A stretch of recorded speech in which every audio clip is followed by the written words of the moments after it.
Allô tout le monde, ici Sion, j'espère que vous allez bien. Aujourd'hui, nous allons parler de la reconnaissance et nous allons aller dans les passages de Matthieu 15, 11, Matthieu 25, 29 et Luc 17, 11. On va se référer à ces passages-là.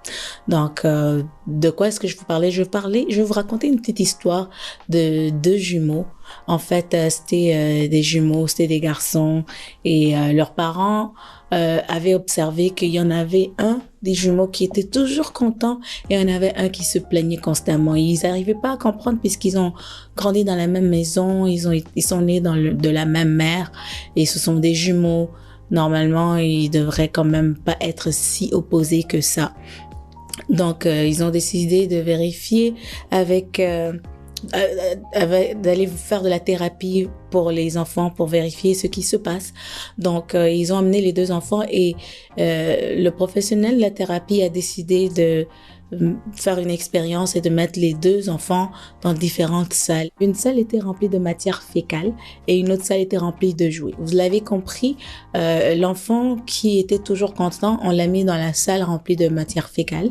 Et puis l'enfant qui était toujours mécontent, on l'a mis dans la salle où il y avait plein de jouets, en espérant qu'ils allaient changer d'humeur pour voir. Et par leur surprise, ils ont remarqué que les enfants n'ont pas changé d'humeur. Celui qui était toujours heureux, même s'il était dans la salle remplie de matière fécale, il était heureux. Ils ont remarqué que l'autre enfant, il n'était pas content même s'il était dans une salle remplie de jouets. Donc les deux étaient restés pareils. Leur humeur n'a pas vraiment changé ou n'a pas évolué, ne s'est pas améliorée. Donc les parents étaient curieux avec le professionnel de la thérapie.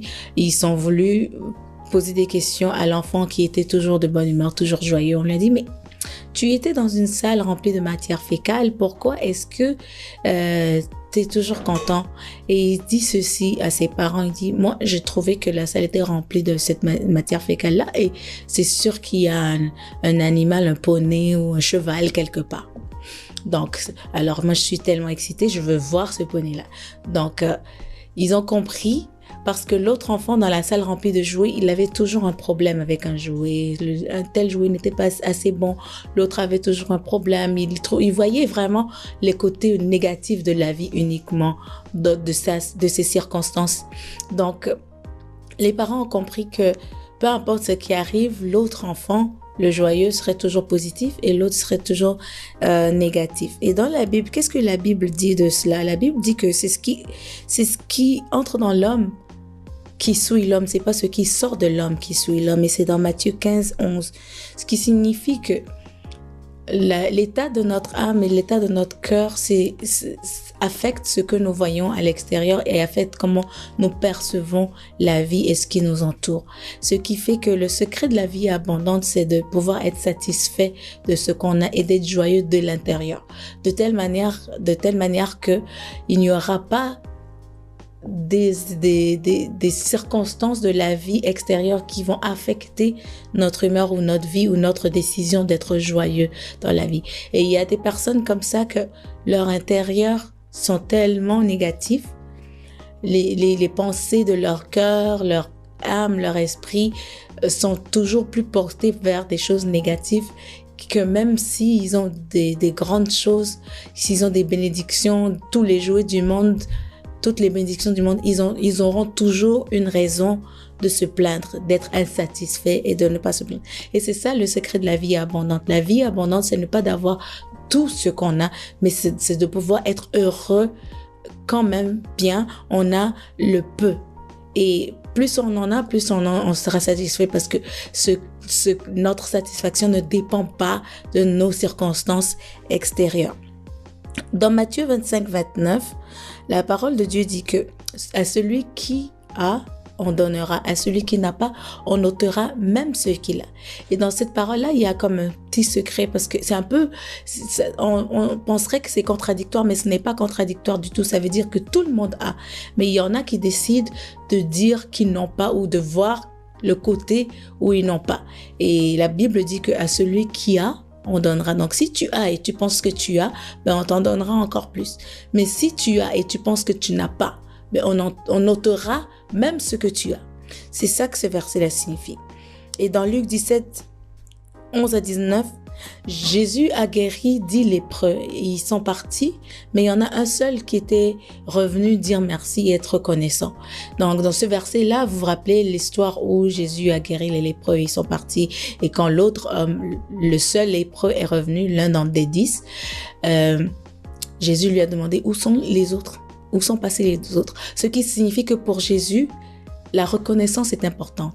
Revenir dire merci, revenir dire à Jésus, oui, tu as fait ceci pour moi, faire un témoignage, reconnaître que Jésus-Christ a fait quelque chose, c'est important.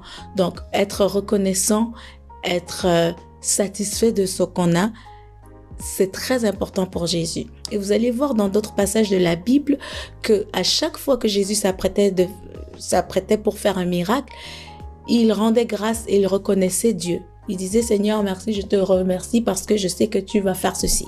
Je sais que tu m'as déjà béni. Je te remercie, Seigneur. Et juste après ça, il faisait des miracles. Il a multiplié le pain, il a changé l'eau en vin, il a fait beaucoup de miracles comme ça. Juste avant de faire le miracle, il a été reconnaissant. Donc, c'est ça que la reconnaissance nous donne. La reconnaissance permet à Dieu de voir que oui, on a aimé ce que nous avons eu, mais là, on est prêt à avoir mieux. Donc, c'est tout ce que je voulais partager aujourd'hui. J'espère que ça a aidé quelqu'un à te repositionner, à changer de pensée et de mentalité, de vision sur la vie pour pouvoir être reconnaissant afin que Dieu puisse avoir l'opportunité de te bénir plus, pour que tu reconnaisses qu'il t'a béni.